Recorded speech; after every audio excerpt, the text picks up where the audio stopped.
السلام علیکم جی۔ یہ سوال پوچھا گیا ہے کہ قرآن مجید کی سورہ نساء کی آیت 159 میں یہ ذکر ہوا ہے کہ وَإِن مِّنْ أَهْلِ الْكِتَابِ إِلَّا لَيُؤْمِنَنَّ بِهِ قَبْلَ مَوْتِهِ وَيَوْمَ الْقِيَامَةِ يَكُونُ عَلَيْهِمْ شَهِيدًا۔ اس آیت میں یہ کہا گیا ہے کہ اللہ تعالیٰ یہ فرما رہے ہیں کہ اہل کتاب میں سے ہر ایک آدمی اپنی موت سے پہلے لازماً اس پر ایمان لے آئے گا، اور قیامت کے دن وہ چیز جس پر ایمان لایا گیا ہوگا ان لوگوں پر گواہی دے گی۔ یہ آیت کا سادہ ترجمہ ہے۔ ہمارے ہاں جو معروف روایتی دینی رجحانات ہیں ان میں اس آیت کی تفسیر یوں کی جاتی ہے کہ آیت میں جو یہ کہا گیا ہے کہ وَإِن مِّنْ أَهْلِ الْكِتَابِ إِلَّا لَيُؤْمِنَنَّ بِهِ، کہ اہل کتاب میں سے ہر کوئی اس پر، کیونکہ آیت میں کسی کا نام ذکر نہیں ہے، ایک پروناؤن ذکر ہے اس پر، تو یہ اس سے مراد کون ہے؟ تو ہمارے علماء یہ کہتے ہیں کہ اس سے مراد سیدنا مسیح علیہ السلام ہے۔ اس بات کو جان لیں کہ ہمارے علماء کا نقطہ نظر کیا ہے۔ اس کے بعد ہم غور کریں گے کہ یہاں پر آیت میں جو یہ پروناؤن آیا ہے اس پر ایمان لے آئیں گے، قیامت سے پہلے ایمان لے آئیں گے، تو یہ اس کون ہے؟ یہ پروناؤن کس کی طرف لوٹتا ہے؟ کون زیر بحث ہے؟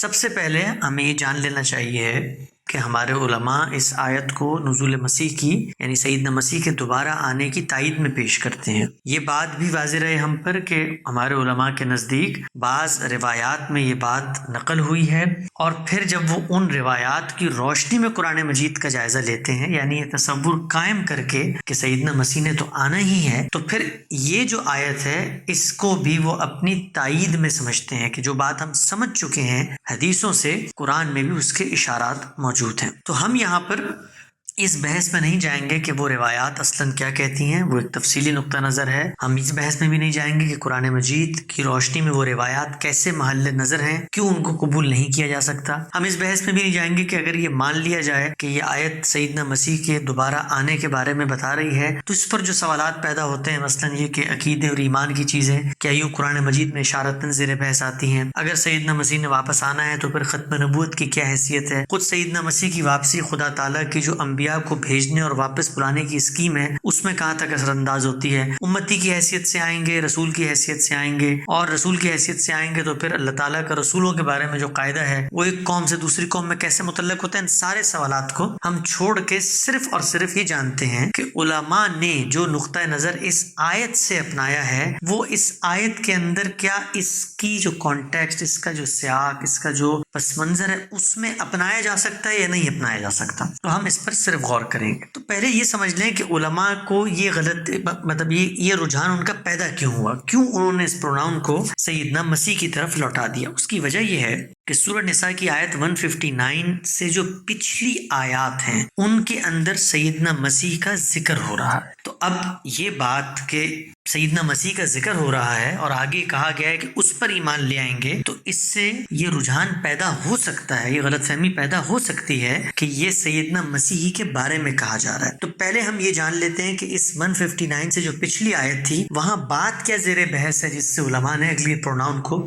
سیدنا مسیح کی طرف لوٹا دیا۔ تو جو سلسلہ کلام ہے پچھلی آیت کا 159 سے پیچھے، وہ 155 سے شروع ہوتا ہے۔ 3 آیات ہیں جن میں سیدنا مسیح کا ذکر کیا گیا۔ ان 3 آیات میں زیر بحث کیا ہے؟ جو اہل کتاب ہیں ان کے بارے میں جو ان کے رجحانات تھے ان کے اوپر اللہ تعالیٰ گفتگو کر رہے ہیں۔ ترجمہ پڑھ لیتے ہیں سادہ اس کا، تاکہ یہ معلوم ہو جائے کہ علماء نے یہ نقطہ نظر کیوں اپنایا ہے۔ اس لیے کہ پیچھے سیدنا مسیح کا ذکر موجود ہے۔ آیت کے الفاظ ہیں، پھر ان کے اپنا عہد توڑنے کی وجہ سے، کن کے؟ اہل کتاب کے، پھر ان کے اپنا عہد توڑنے کی وجہ سے ہم نے ان پر لعنت کر دی، اور اس وجہ سے کہ انہوں نے اللہ کی آیتوں کو نہیں مانا اور ان کے نبیوں کو ناحق قتل کر دینے کی وجہ سے، اور اس وجہ سے کہ انہوں نے کہا کہ ہمارے دلوں پر غلاف ہے، نہیں بلکہ ان کے کفر کی پاداش میں اللہ نے ان کے دلوں پر مہر کر دی ہے، اس لیے اب یہ کم ہی ایمان لائیں گے، اور ان کے کفر کی وجہ سے اور مریم پر بہتان عظیم لگانے کی وجہ سے اور ان کے اس دعوے کی وجہ سے کہ ہم نے مسیح عیسیٰ ابن مریم رسول اللہ کو قتل کر دیا، درا حال ہے کہ انہوں نے نہ اس کو قتل کیا نہ اسے صلیب دی، بلکہ معاملہ ان کے لیے مشتبہ بنا دیا گیا۔ اس میں جو لوگ اختلاف کر رہے ہیں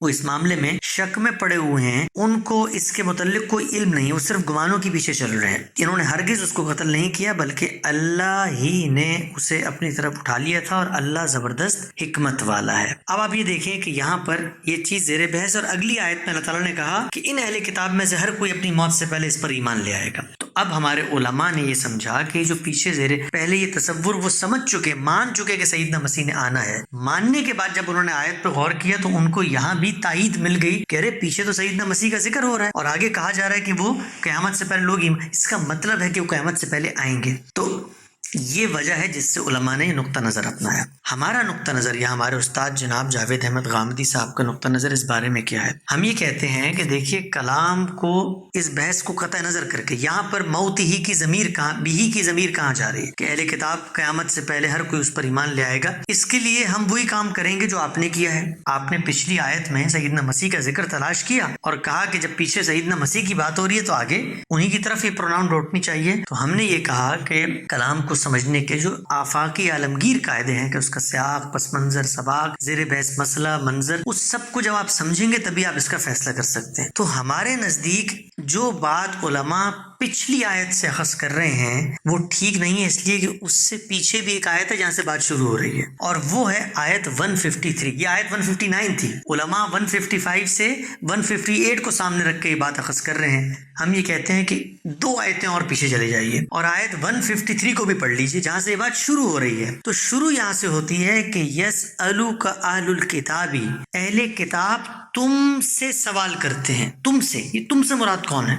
اگر تم سے سوال کرتے ہیں، کیونکہ یہ بھی ایک پروناؤن ہے، تم سے سوال کرتے ہیں، جب تک ہم اس کو حل نہیں کریں گے تو ہمیں یہ نہیں پتہ لگے گا کہ کون سے اہل کتاب زیر بحث ہے۔ اس لیے کہ جب میں کہتا ہوں کہ فلاں آدمی نے تم سے یہ بات پوچھی تھی تو وہ تم کون ہے، جب وہ تم متعین ہوگا تو اس کے بعد جس نے پوچھی تھی وہ بھی متعین ہو جائے گا، وہ بھی کوئی خاص آدمی ہوگا۔ تو آیت 153 میں سوال یہ ہوا کہ یسألوک اہل الکتاب، اہل کتاب تم سے سوال کرتے ہیں۔ کیا سوال کرتے ہیں؟ ان تنزل علیہم کتابا من السماء، یعنی اہل کتاب تم سے یہ مطالبہ کرتے ہیں کہ ایک ان پر براہ راست آسمان سے کتاب لے آؤ۔ کون زیر بحث ہے؟ اچھا، اب آگے کہا فقط سالو موسیٰ اکبر من ذالک، یہی بات انہوں نے، یعنی موسیٰ سے، سو تعجب کی کوئی بات نہیں، انہوں نے یہی بات موسیٰ سے بھی مطالبہ کیا تھا۔ پھر آگے اللہ تعالیٰ نے کہا اور انہوں نے یہ مطالبہ کیا تھا کہ خدا کو سامنے دکھاؤ، تو اس کی سرکشی کے باعث ان پر کڑک آ گئی۔ پھر انہوں نے بچڑے کو معبود بنا لیا، یہ آیت 53 میں زیر بحث ہے۔ اس کے بعد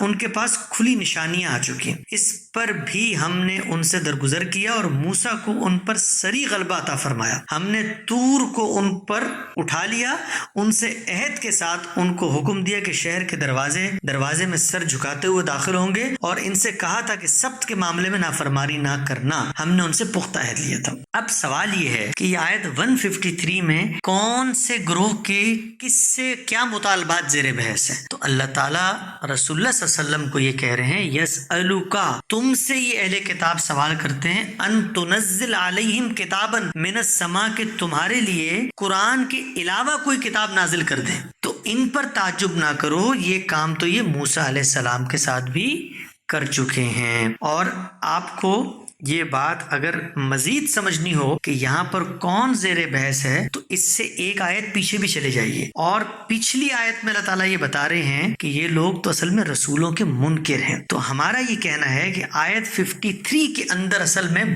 وہ جو سلسلہ کلام ہے وہ شروع ہوتا ہے، اور وہ کیا ہے؟ وہ اصل میں ان کے جرائم کی ایک فہرست ہے۔ رسول اللہ صلی اللہ علیہ وسلم کے سامنے جو اہل کتاب موجود ہیں ان کے بارے میں کہا گیا کہ اے رسول یسألوک اہل الکتاب، ہی تم سے سوال کرتے ہیں کہ قرآن کے علاوہ کوئی چیز نازل فرما دو۔ اب اس کے بعد اللہ تعالیٰ ان کے جرائم کی فہرست بتا رہے ہیں کہ انہوں نے تو پھر موسیٰ سے بھی یہ مطالبات کیے تھے، اور آگے ان لوگوں نے کیا کیا؟ وہ کیا جو میں نے پھر آپ کو تھوڑی دیر پہلے بتایا تھا کہ جس سے علماء کو غلط فہمی ہوئی کہ انہوں نے تو یہ کیا، انہوں نے تو یہ کیا، انہوں نے تو یہ کیا، اور انہوں نے تو مریم پر بھی بہتان لگایا، اور انہوں نے تو اس کے بعد مسیح کو بھی مارنے کی باتیں کی تھیں۔ اب آپ اس پس منظر میں ذرا یہ آخری آیت پڑھیں اور پھر ہمارے نقطہ نظر کے مطابق سمجھیں، تو ہم یہ کہتے ہیں کہ اس آخری آیت میں یہ جرائم بتائے ہیں کہ یہ قرآن کے سوا تم سے جو مطالبہ کر رہے ہیں نا، جو سورہ 153 میں ذکر ہوا، تو اب یہ اہل کتاب اپنی موت سے پہلے لازماً اسی قرآن پر ایمان لائیں گے۔ تو یہاں بہی سے مراد قرآن ہے، اور یہ قرآن قیامت کے دن پر گواہی دے گا۔ کیوں ایمان لائیں گے؟ اس لیے کہ رسول پر قرآن آیا ہے۔ رسول کی آڈینس تو یا تو بات مانتی ہے یا زمین سے ختم ہو جاتی ہے۔ جاتی ہے، تو یہ تو مانیں گے ہی مانیں گے۔ تو جو سوال سورہ کی آیت 153 میں ہوا تھا، اسی آیت سے پیچھے یہ اسی کے متعلق کہا گیا، اور بیچ میں جو علماء کو غلط فہمی ہوئی کہ سیدنا مسیح کا ذکر ہے، وہ ذکر ان کے جرائم کی فہرست کے طور پہ آیا ہے، نہ کہ یہ بتانے کے لیے کہ سیدنا مسیح نے دوبارہ آنا ہے۔